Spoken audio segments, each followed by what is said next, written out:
Querido ouvinte, você certamente já ouviu a expressão peça e receberás. Certamente também você já deve ter pego uma Bíblia na mão, né? O Brasil, embora seja um país laico, ele tem a grande maioria da sua população cristã, né? Quer seja porque os ensinamentos da Bíblia estão disseminados nas várias igrejas distribuídas aí pelo Brasil afora, quer seja também porque elas são ensinadas em muitas escolas, né, escolas vinculadas a essas igrejas, ou mesmo pela tradição familiar, né? Por isso eu quero convidar você, querido ouvinte, a ficar conosco até o final do programa para entender qual foi o propósito de Jesus quando ele disse, peça e receberás. Nós vamos trazer aqui algumas reflexões hoje sobre como fazer uma oração. Muita gente reza, e algumas rezam antes de dormir, outras rezam de manhã quando acordam, algumas rezam o dia inteiro, né? E, no entanto, boa parte dessas pessoas não tem as suas orações atendidas, né?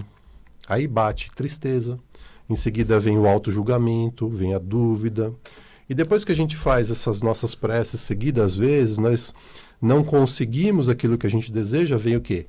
Frustração e revolta. Então, nosso propósito hoje é trazer para você uma reflexão também sobre a, entre aspas, qualidade das nossas preces, das nossas orações. Afinal de contas, como Jesus disse, está registrado no Evangelho de Mateus, lá no capítulo 21, e tudo o que pedirem em oração, se crerem, vocês receberão. O que será que Jesus quis dizer com isso, né?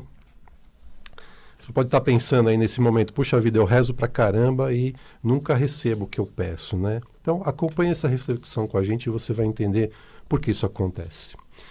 A maioria das pessoas, gente, ela está identificada com uma vozinha dentro da nossa cabeça, né? É um fluxo de pensamento incessante que é compulsivo e involuntário. E ele vem junto com um conjunto de emoções. E nós podemos dizer que essas pessoas estão possuídas pela mente, né? Aquele pensamento que fica ali corroendo, corroendo, corroendo. Quem se encontra inconsciente disso acredita que é aquilo que pensa. Eckhart Tolle, que é autor de O Poder do Agora, chama isso de mente egóica. E ele chama isso de mente egóica porque existe uma percepção do eu, né? Uma percepção do nosso ego nesses pensamentos. São lembranças, são interpretações, são definições, são pontos de vista, são reações, são emoções, tudo isso forma a chamada inconsciência. E a nossa mente pensante nada mais é que um processador, um instrumento para cálculo. E o pensamento é o produto desse sistema de cálculo. O pensamento, que também pode ser chamado de conteúdo da mente, é condicionado pelo seu passado. Tudo que ele conseguirá te entregar é uma representação, que pode ser positiva ou negativa, dos seus aprendizados e experiências passadas. E você pode entender experiências passadas como sendo desta ou de outras vidas também. E não se engane, sejam essas representações positivas ou negativas, ambas são limitantes. A sua mente vai te condicionar a levar você para um lugar de não experimentar algo que deu errado no passado, exatamente porque deu errado no passado, mas não é porque deu errado uma vez que vai dar errado sempre. E da mesma forma, você vai insistir em fazer as coisas que deram certo no passado, sempre da mesma forma, sempre do mesmo jeito. Afinal de contas, elas deram certo uma vez. E com isso, você vai se fechar para a possibilidade de fazer algo maior. Porque não está aberto para as novas formas de fazer determinada coisa. Você não estará aberto para perceber outras possibilidades além daquelas que você já vivenciou e já experimentou. Essa forma de pensar e de agir é profundamente influenciado pela sua família, pelos seus amigos, pela sua formação acadêmica, pela sua cultura e mais um caminhão de outros agentes que moldam a nossa forma de ser. Gente, e o núcleo central de toda essa atividade mental aí que a gente está submetido consiste em determinados pensamentos, emoções e padrões reativos e repetitivos, são persistentes, com os quais a gente se identifica com mais intensidade. Tem a ver com papéis habituais que nós desempenhamos sem saber, e também com identificações coletivas, como, por exemplo, a nossa nacionalidade, a nossa religião, a nossa raça, a nossa classe social, a nossa orientação política. São pensamentos repetitivos que podem levar à identificação das pessoas. Quando nós chegamos nesse nível de identificação, nós transformamos isso em opinião e em conceito sobre nós mesmos, ou seja, nós somos melhores do que os outros ou inferiores a eles, né? Nós vemos as pessoas bem-sucedidas, né, e nos consideramos inferiores, ou a gente se vê como bem-sucedido, mas com soberba. Como nós sabemos que nós estamos sendo dominados por essa tagarelice que fica na nossa cabeça, né? Porque essa voz compulsiva dentro da nossa cabeça nos comanda. Qual é o indicativo disso? O primeiro indicativo é queixar-se. Essa é a estratégia preferida da mente pensante. É a estratégia do pensamento para te dominar. A reclamação fortalece o domínio da mente sobre você. Você já parou para analisar o significado da palavra reclamar? Reclamar, ou seja, clamar novamente, clamar em dobro. Tudo aquilo que você reclama, você atrai para a sua vida em dobro, porque deixa o pensamento dominar. Cada reclamação é uma pequena história que a mente cria e na qual acreditamos inteiramente. Não importa se ela é feita em voz alta ou apenas em pensamento. Aliás, para a gente verbalizar uma ideia, ela passa primeiro pelo nosso pensamento. É assim que funciona. Algumas pessoas totalmente dominadas pela mente acabam por não ter mais com o que se identificar e sobrevivem apenas com suas queixas. Possivelmente, querido ouvinte, você deva conhecer alguém assim, né? Pessoas que vivem reclamando, reclamam de tudo e de todos, reclamam daquilo que elas não querem na própria vida, reclamam e acabam tornando esta reclamação um hábito. Uma atitude típica desse padrão é aplicar rótulos mentais negativos às pessoas, né? Seja na frente delas ou, como é mais comum, falando sobre elas com alguém, ou até mesmo pensando nelas, né? Mas isso não acontece só com quem está totalmente identificado com a mente, não. Isso acontece, em alguma medida, com todo mundo. Basta ver a quantidade de vezes que nós, ao invés de identificarmos a inconsciência nos outros, decidimos transformar essa inconsciência em identidade. Por exemplo, fulano é desonesto, beltrano é trapaceiro, cicrano é hipócrita, e por aí vai. Nós nunca dizemos que a atitude de fulano foi desonesta, ou que a atitude de cicrano foi hipócrita, ou que a atitude do beltrano foi trapaceira. A gente rotula a pessoa por sua atitude. Enfim, para que as suas preces tenham resultado, o primeiro passo é livrar-se do domínio da mente pensante. No momento em que você se tornar consciente desse domínio, ele deixará de existir. Porque a dominação da mente pensante e a consciência não conseguem coexistir.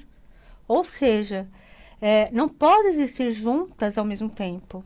É a consciência que vai dominar os seus pensamentos e não o inverso. O velho padrão mental ou hábito mental pode até sobreviver e se manifestar por um tempo, porque tem o impulso de milhares de anos de inconsciência humana coletiva atrás de você. No entanto, toda vez que é reconhecido, ele se enfraquece. E aí você começa a abrir espaço para criar muito mais em sua vida. Legal. Bom, com a mente pensante fora da jogada, você consegue entender melhor, então, o que é consciência. Veja a consciência, querido ouvinte, como um fluxo de energia contínua, que se divide em duas partes, o consciente e o subconsciente. O consciente gera as ideias e imprime essas ideias no subconsciente. O subconsciente, por sua vez, recebe essas ideias e dá a elas forma e expressão. Tudo aquilo que você cria em sua vida acontece desta maneira. Percebe como é necessário se livrar da dominação da mente? Ela só vai criar mais do mesmo para você. Você nunca terá prosperidade porque esse sistema de cálculo que a gente chama de mente pensante aprendeu que, por exemplo, você tem que trabalhar muito, tem que lutar anos a fio para conseguir ter alguma coisa na vida. E é isso que você está imprimindo no seu subconsciente. E é assim que a sua realidade vai se manifestar.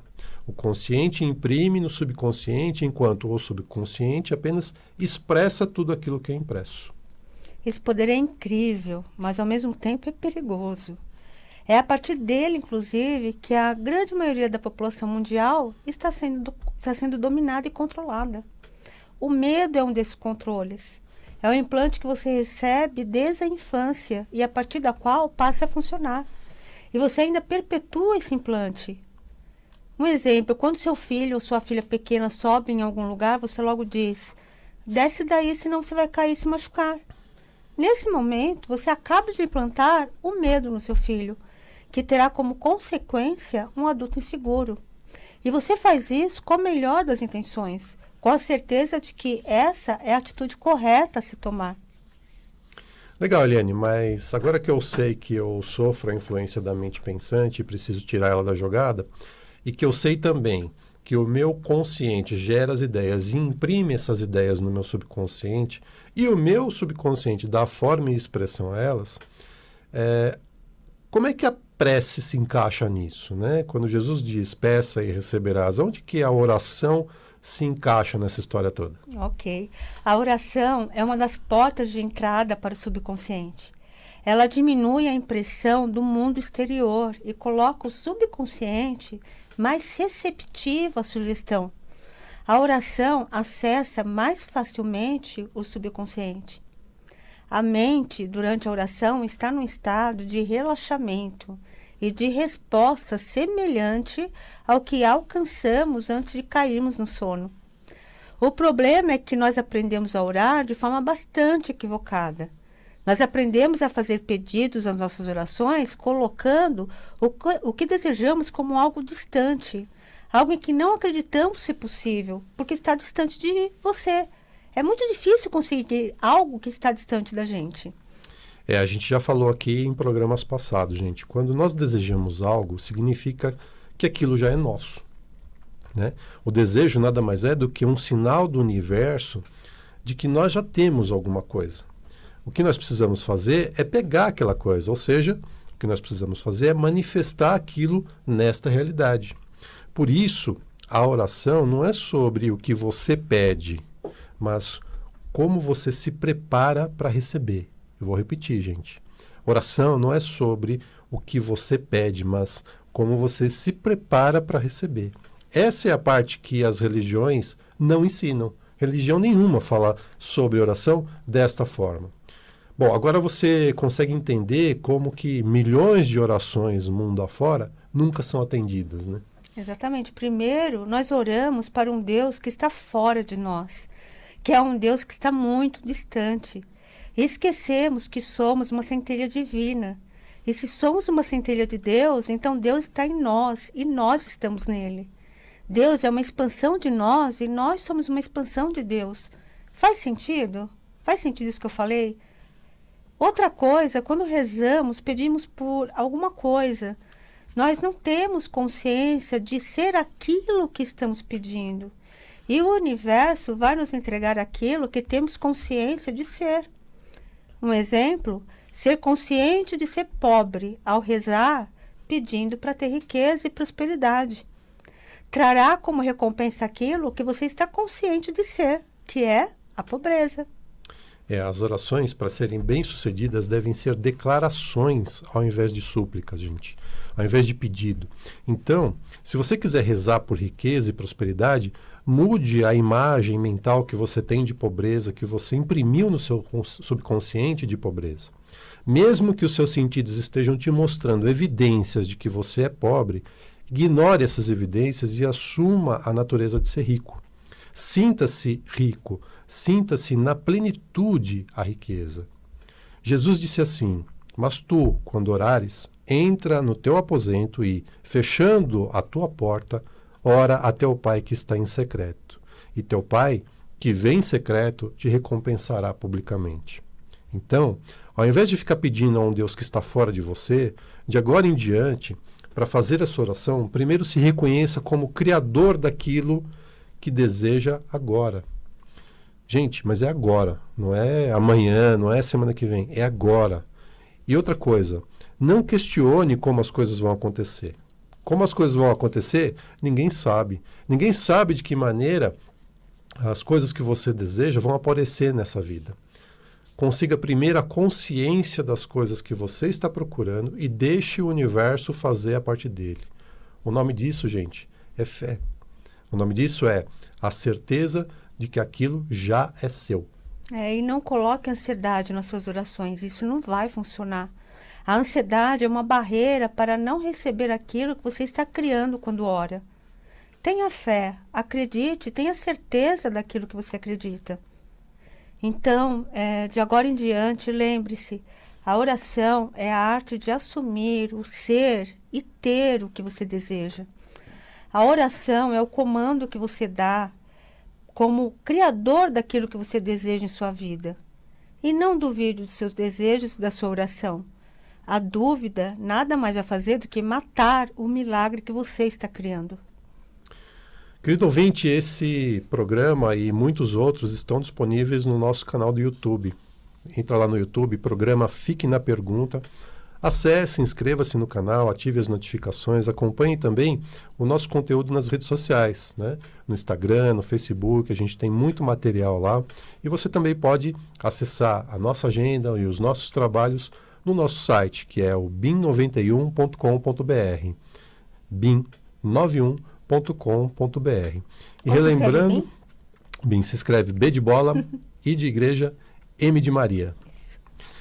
Como é que você faz para pegar informações sobre o curso ou agendar um horário nas sessões de barras? Entre em contato com a gente. Os números são 11 98420 9959, 11 98420 9959 ou 11 97274 7997. 11 97274 7997.